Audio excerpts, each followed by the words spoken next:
ایک عورت عراق سے آئی، اس کی 5 یتیم بچیاں تھیں تو اسے ضرورت تھی وظیفے کی۔ اس نے آ کے پوچھا حضرت عمر بن عبدالعزیز کا گھر کہاں؟ تو لوگوں نے فرمایا وہ سامنے جو ٹاٹ اور بوریے کا پردہ لٹک رہا ہے وہ عمر بن عبدالعزیز کا گھر ہے۔ دروازے پہ دستک دی تو ایک عورت اندر برتن دھو رہی تھی۔ پوچھا السلام علیکم، امیر المومنین سے ملنا ہے۔ وہ کہنے لگی اس درخت کی چھاؤں میں بیٹھ جاؤ، ابھی تشریف لاتے ہیں۔ تھوڑی دیر گزری تو حضرت عمر بن عبدالعزیز آئے تو کنویں سے پانی نکال کے نا، سین میں کنواں تھا تو جو جگہ میں مٹی اڑ رہی تھی نا، گرد اڑ رہی تھی، ہوتا ہے نا عصر کے بعد لوگ پانی پھینکتے ہیں، وہاں پانی پھینکنے لگے، چھڑکاؤ کرنے لگے۔ تو تھوڑی تھوڑی باتیں وہ خاتون آپ سے کرنے لگی تو وہ جو عورت آئی تھی نا وہ کہنے لگی تم غلام سے باتیں کر رہی ہو، تمہیں پردہ کرنا چاہیے۔ کہنے لگی یہ غلام نہیں، یہ میرے شوہر ہیں اور یہ امیر المومنین عمر بن عبدالعزیز ہیں۔ کہنے لگی یہ عمر بن عبدالعزیز ہے؟ کہا ہاں یہ عمر بن عبدالعزیز ہے۔ تو وہ خاتون حاضر ہوئی، کھجوریں اس کو دی گئیں کھانے کے لیے۔ اس نے کہا حضور میری 5 یتیم بیٹیاں ہیں، مجھے وظیفہ چاہیے۔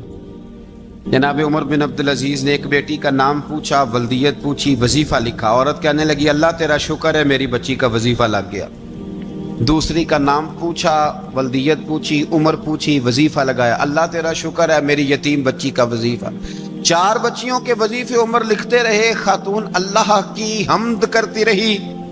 5ویں کا لکھنے لگے تو کہنے لگی میں نے زمانہ بڑا دیکھا ہے پر عمر بن عبدالعزیز تیری طرح کا بندہ نہیں دیکھا۔